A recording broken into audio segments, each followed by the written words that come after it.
ఎవరు పేరు చెప్తే ప్రతి సినీ ప్రేక్షకుడి హృదయం పులకరిస్తుందో, ఎవరు స్క్రీన్ మీద కనిపిస్తే థియేటర్లు దద్దరిల్లిపోతాయో, ఎవరు డైలాగ్ చెప్తే అభిమానుల గుండెలు ఉప్పొంగిపోతాయో, ఎవరి పోస్టర్ పడితే ఆ బొమ్మ బ్లాక్ బస్టర్ అవుతుందో అతనే the one and only Rajinikanth.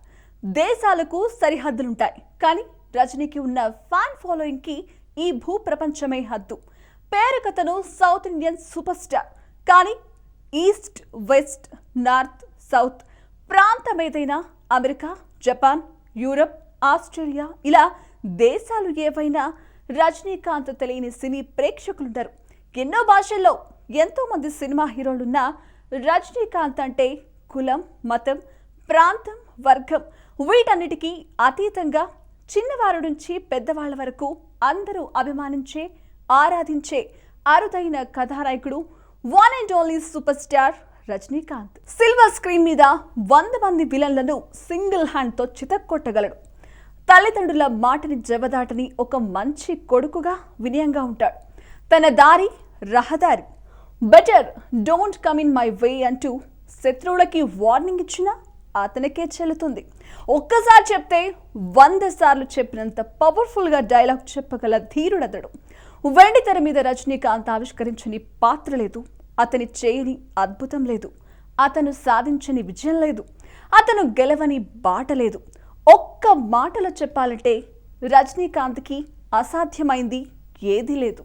వెండి తెర మీద సూపర్ స్టార్గా రజనీకాంత్ ఏం చేసినా అద్భుతమే అని మనకి తెలుసు, కానీ నిజ జీవితంలో కూడా ఆయన ఏం చేసినా ఓ అద్భుతమే అనిపిస్తుంది. లేకపోతే ఎక్కడో ఒక బీద కుటుంబంలో 4వ సంతానంగా పుట్టిన వ్యక్తి, బస్ కండక్టర్గా తన వృత్తి జీవితాన్ని ప్రారంభించిన వ్యక్తి ఇప్పుడు ఒక మహానటుడిగా ఎదిగి కోట్లాది మంది అభిమానులను సంపాదించుకుని ఎవ్వరికీ అందనంత ఎత్తుకెదిగిపోయిన తీరు తెలిస్తే అద్భుతం అనిపిస్తుంది, ఆశ్చర్యం వేస్తుంది, ఆనందం కలుగుతుంది. అమ్మా నాన్న పెట్టిన పేరు శివాజీరావు గైక్వాడ్. బెంగళూరుకు 25 కిలోమీటర్ల దూరంలో ఉన్న హోమన్నహల్లి అనే గ్రామంలో రామోజీరావు గైక్వాడ్, జీజాబాయి దంపతులకు 4వ సంతానంగా 1950 డిసెంబర్ 12న జన్మించారు శివాజీరావు గైక్వాడ్.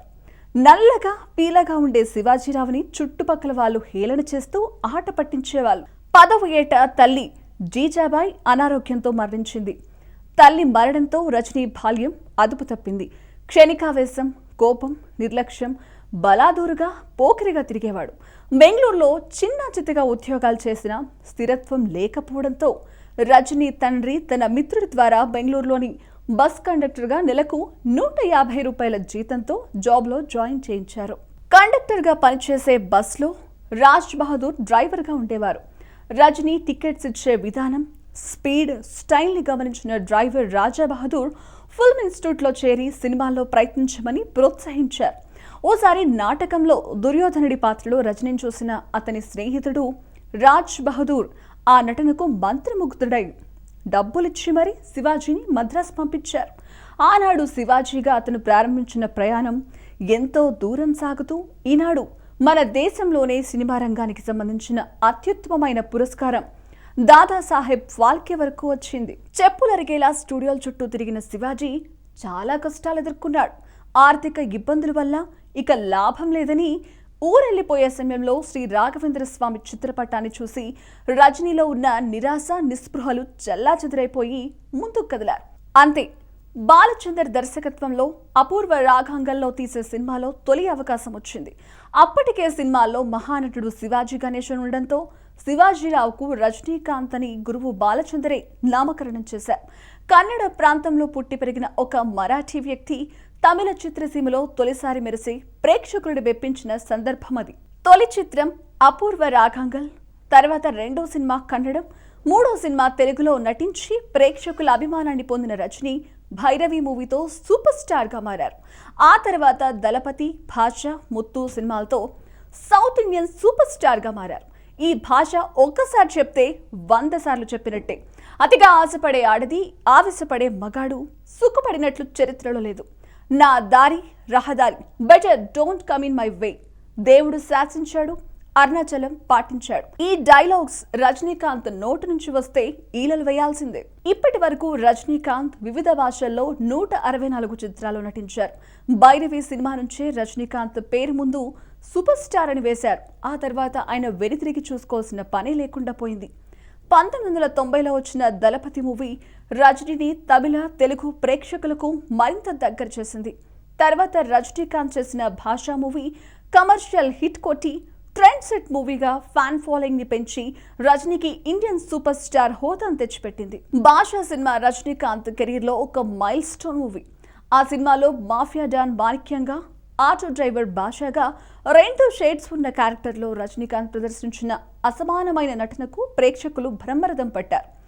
భాషా నుంచి తాను తమిళంలో తీసిన ప్రతి సినిమాను తెలుగులో డబ్ చేసేవారు నిర్మాతలు.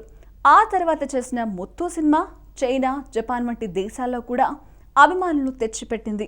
అరుణాచలం, నరసింహ, శివాజీ, చంద్రముఖి, రోబో, కాల, కబాలి వంటి సినిమాలు చేసి ఆకాశమంత క్రేజ్ని పెంచుకుని ఎవరెస్ట్ శిఖరంపై సింహాసనం వేసుకుని మరీ కూర్చున్నారు.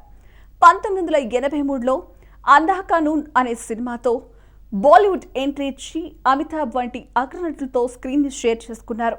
షారుఖ్ ఖాన్ చెన్నై ఎక్స్ప్రెస్ లో రజనీకాంత్ పై లుంగి డాన్స్ సాంగ్, బుజ్జిగాడ్లో తలైవా సాంగ్ చేసి రజనీపై తమకున్న అభిమానాన్ని చాటుకున్నారు. రజనీ నటనకు గాను 1984లో కలైమామని, 1989లో Tamil Nadu state film honorary award, 2007లో రాజ్ కపూర్ అవార్డ్, 2011లో ఎన్టీఆర్ శివాజీ అవార్డ్, 2016లో ఎన్టీఆర్ నేషనల్ అవార్డ్, 2019లో icon of golden jubilee of IFFI అవార్డులు రజనీని వరించాయి. ఇవే కాకుండా దళపతి, అన్నామలై, శ్రీ రాఘవేంద్ర, ముత్తు, భాషా సినిమాలకు ఉత్తమ నటుడి పురస్కారాలను సొంతం చేసుకున్నారు.